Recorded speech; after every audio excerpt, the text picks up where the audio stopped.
Guys, good morning po.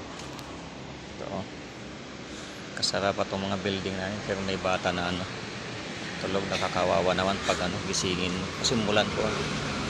Ito na lang gisingin para di siya kakawawa na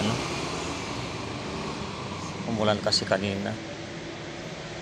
Nagdilig pa ko ng halaman. Gisingin na lang mamaya pag pas yung tenant. Ang tulog niya ang bata. Ito ang bata. Wala. Iniwan ng magulang siguro. Mag-isa lang siya. May tinabing na payong. Kawawa siya. Guys,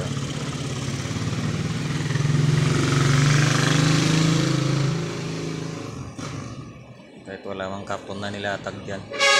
Kaya hindi ko naman pwedeng gisingin kasi sa ng tulog niya. Bigyan ko sana ng karton na higaan niya.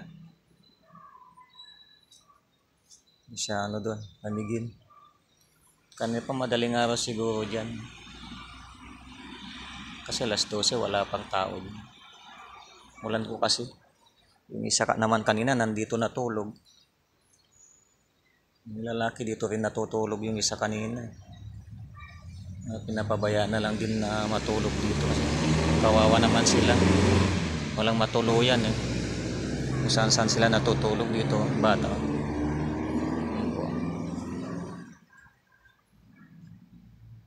Yan,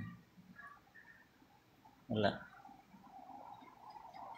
talaga yung buhay, hindi mo pwedeng gisingin, kawawa. Pupuyat din yung bata na yun. Guys, abay na po.